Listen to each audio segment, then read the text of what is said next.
Good morning, everybody. Welcome to Coffee with Jen and Sharon. Hi, Good Jen. morning. Hi, Sharon. I just realized I forgot to make a cup of coffee to join you today. Oh, you know what? I did too. Yeah.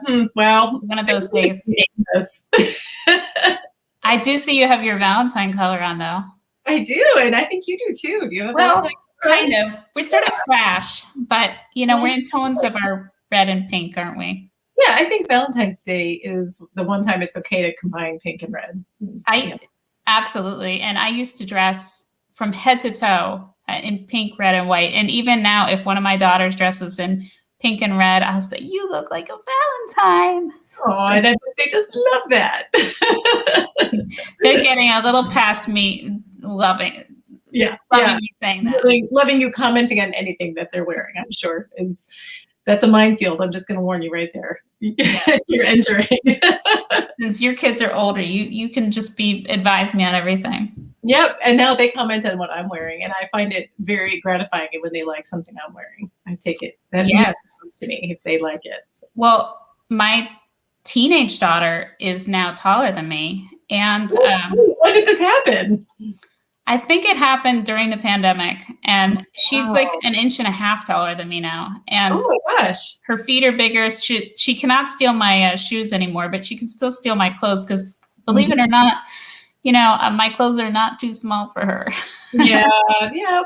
Well, I remember when I got my foot outgrew my mom's shoes, but my mom is tiny. But I used to love, she had a pair of black patent leather shoes with a little heel on it. And I loved being able to wear those when I was like 12. And then all of a sudden, puberty hits and your foot outgrows. Yeah. We purchased the young teenage daughter her first pair of heels last summer. Oh my gosh, that is such a rite of passage. Yes, they were very they were perfect because they were like kind of just sandally summer ones with like a thick heel and not too high and like the perfect entry. Yep. Oh my gosh. Yep. That just gave me a whole lot of memories going back. So Sharon and I are talking today about Valentine's Day, which is kind of hilarious. I don't know if there's two people who really have less to contribute on this topic than we do. Certainly from my own teens, I have very little. My own teenage years, I have very little to contribute. My own teenage years, yes, too. Although I do have, so I have two memories I was going to share. One from my own, and one from we'll talk about what it's like to, have Valentine's Day with younger kids versus teens too. But from my own, I feel like I need to make a public apology to my first real boyfriend in middle school, Doug Gary, really great guy. I was such a terrible Valentine recipient. Like he went all out and he bought me the teddy bear and the big heart-shaped candy box. And I was just sort of like flummoxed. I didn't really know what to make of it. And I was like, it felt like a big commitment. I think it kind of freaked me out a little bit. So Doug, I'm sure you're watching. I'm really sorry. I was not a gracious Valentine recipient. And he probably spent his like paperboy money on it or something. Yes. I think at that age, it's easy to get wrapped up in the crush and the feeling of the crush. And then if the crush is reciprocated, that can actually be kind of frightening, Yeah, I think it was. I think fear was the dominant emotion. If I had to guess, it might have been the dominant emotion for both of us because, it's like you're sort of feeling your way around these things, and you're mimicking what you think you're supposed to do based on the commercials you see and the Hallmark cards that are out there. I mean, all the messages they're getting are, you need to do this for the Valentine. And it's like the first step in the peer pressure toward like the promposal. That's the next level up, and then or the homecoming ask. I mean, I think it's sort of a slippery slope. Well, we came of age before all that promposal stuff, but did you feel like, so your daughters are in college, so when they were in high school, I assume that was all in full swing, like the big gesture thing? Yeah, I think that kind of passed them by. They weren't really into that dating scene, and that was really okay with all of us, I think. But witnessing it from afar, right? I have one very painful secondhand memory of somebody's kid who went to great lengths to do a creative promposal, And then the girl accepted, but then when they got to the dance, she ditched him. I think, there's a lot of pressure on both sides. Like the girl probably felt pressure to say yes because it's such a public ask, but she didn't really have those feelings. And then when she got to the dance, she wanted to be with her friends, and so nobody won in that situation. Least of all that. Yeah, there's the pressure, like the pressure that's part of being a good guy is doing the nice gesture and doing all that, and then sometimes parents pressure the son too. Like, you have a girlfriend, you have to do something for her for Valentine's Day. And then in some cases, I know the parent, usually mom, is the one who winds up shopping for the son's teenage girlfriend. 100%, because the boy is probably like, I don't know, what does she want? Should I get her a chapstick? I mean, it's like, where do you? And mom's like, I told you about what my husband's romantic. Well, tell everybody about your husband's romantic. The last time I received a true Valentine was, and I really did enjoy this. I have to preface it with that. He bought me. We were dating. We were like, in their early mid-20s, and he bought me a pair of thick socks from the Gap because he said, I noticed your feet are always cold, so I thought you would like these. And he's right. My feet are always cold, and I did love them. But the thing that really cracked me up, and that we still laugh about and dates this whole story, is that the guy he bought them from at the Gap said, dude, these will look great with rolled up jeans. I bet you still have the socks, right? They might have worn out, but yeah. So anyway, Valentine's Day in my house has become mom giving I give a little package to each of them. The girls. And now that they're in college, I don't really necessarily always get around to it, but that it became more of a gesture of, mom showing I love you. And it's my subtle way of saying, you don't need a date to tell you that you're special. Doesn't everybody want to hear that from their mom? I wonder if that's what my parents were doing too, because I would say they're not big gift givers, be outside of holidays, and even then it's modest. But we always got a little something on Valentine's Day, and it was always acknowledged, like the cardboard cutout. Remember those cardboard cutout decorations? We'd always have like the heart pasted on the refrigerator and the front door, and it was always a little bit festive. And like, nothing needed to happen at school because there was a little bit of a party at home, a little bit of a feeling of love. I remember, I don't know if this happened where you went to an all-girls school, so this may not where you went, but I went to a public co-ed high school, and the big thing around Valentine's Day was that you could buy a carnation through, this is like the student council. And have it sent to somebody, and it would come during, third period or something. So it was very public, and somebody would come to the door with a bucket of carnations. You'd be like, oh, I hope one's for me. And like, it was never for me. It's such a sad thing. It's like, like you come home, like, I don't know who I thought was going to send me a carnation. I was really kind of painfully shy. I didn't know how to flirt. I didn't put out any signals that I would be interested in receiving a carnation. Right. Why I thought I would get one, I have no idea. But it's so funny because it seems like the whole thing is about the appearance of it, and in a way that is so awkward because if you're not getting one, or if maybe you get one from somebody you didn't want to get one from, or you send one to somebody who didn't want one, that part's awkward. But I feel like it's also maybe done in the name of safety, like because romance can be scary at that age. And like this whole public display thing, it's just like you playing a part. It's a way to like slide into, okay, this is what I'm supposed to do. And maybe sometimes it makes it less scary and less high stakes because, if you like somebody at school, or you have a girlfriend or boyfriend in high school, this is what you do. You buy the carnation and fit it in with the slot, and you don't have to reinvent the wheel. Yeah, and I'm sure there's some of that to it. And I don't know. I'm sure there's still something like this going on in most high schools, but I'm blissful. We had that in college even. You could send a candygram. Remember, did you have candygrams? No, but I do have a niece who was part of a singing telegram thing that they did at her college that you could call. She's part of an a cappella group, and they they would do singing telegrams for people. I thought that was really sweet and clever. Mm-hmm. And you can always send them to your friends too, just to cheer them up. I felt like I definitely got more Valentine's cards and gifts from girlfriends, friends who are girls, I should say, over the years than I did from male attention. So that tells you something right there. It was sort of like, we're all in this together. And Valentine's Day, there's a whole cadre of cards that are all about how much Valentine's Day sucks. So this was pre-Galentine's Day even. Yes. Oh, my kids just cringe when we use that word. They're like, oh, that's so awful. It's so awful. It's funny.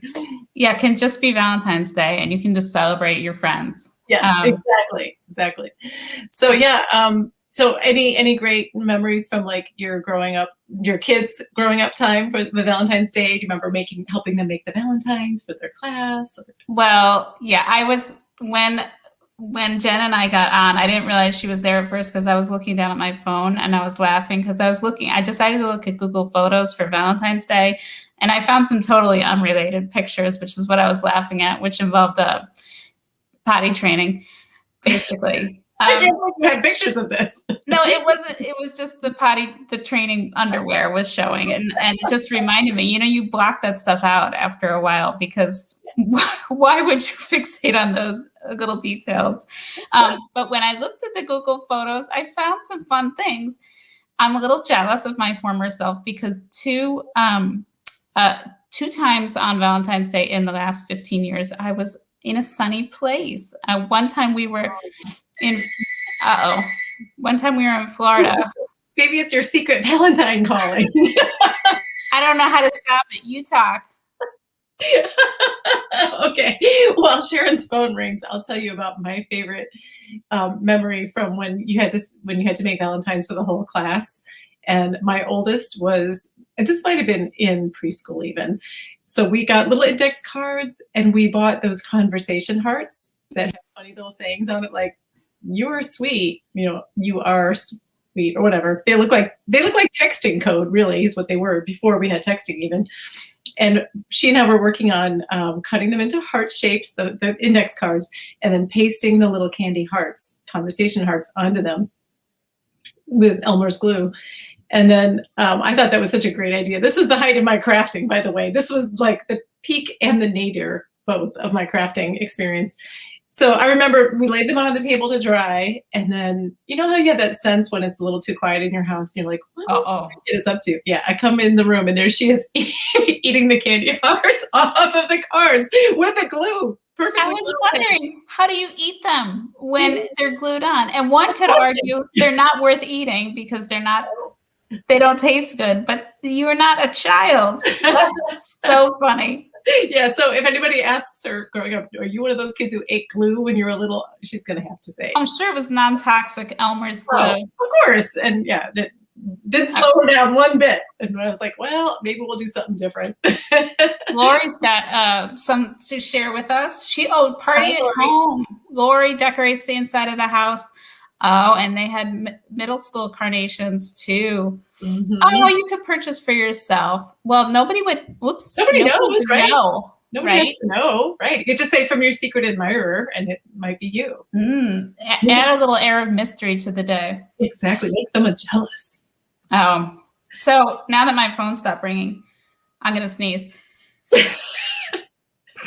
I'm so sorry that I didn't even plan that.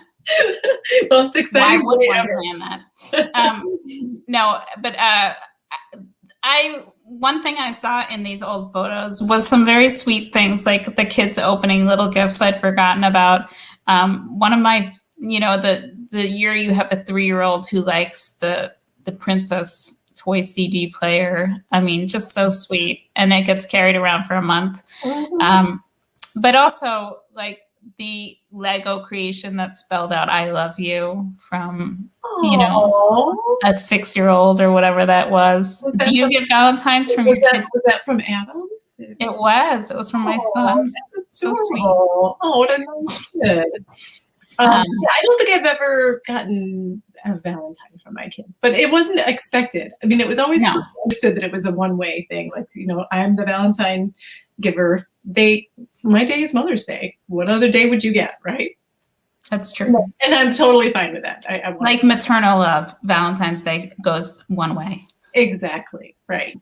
Right. Exactly. So we want to hear what, yes. We don't really talk too much about teens because I think that like the word that you used is awkward. It's just awkward. Valentine's teens awkward, whether they do or don't have a significant other that they're interested in. Maybe they have a one-way crush. Maybe they have, like me, that expectation that they might get a little something and then they don't, and there's some disappointment. I think there's just a whole range of emotions that come along. And we have a little note from Jessica here. Can you put that one up? Mm-hmm. Jessica is one of our team members, and we love her. Oh, Jessica says, I always felt very sad about not getting the carnations in high school. So in my senior year, I bought one for all my friends. Ended up being the very best Valentine's Day I've ever had. I added the word very. That's awesome. Yay, what a good friend. And that is, I think that's really the best way to go about it, is to maybe if you're unsure, like how to help a teen who's feeling a little bit like on the outskirts for this Valentine's Day, is to say, you know what feels really good is to be the person who makes somebody else's day. That is a good feeling, no matter what, no matter if it's reciprocated or not. You will never feel bad for being the person who makes somebody else's day. And maybe you be the person to send the carnation to somebody, and maybe surprise them, like to maybe say from your secret admirer, and let them just have that little thrill of like, oh, somebody sent me a carnation. I don't know who. I always think that's kind of fun. I love that idea. We're going to do a little treat drop this year too for some of the kids' friends' houses. So. Oh, that's a great idea. Yeah, we should reclaim Valentine's Day for the friends in the world too. Yeah, it should be for everyone, right? All right. Well, everybody weigh in. Tell us what you have to share. What's going on in the pandemic too? Is Valentine's Day? Is it even happening? I know. Yeah. Like, we totally forgot to celebrate and tell everybody Happy Groundhog Day. That was yesterday, right? Oh, yeah. Such a big day in everybody's house. I can't believe we didn't talk about it. We did watch the movie last night. That was fun. I do love that movie. Don't drive angry, Sharon. Don't drive angry.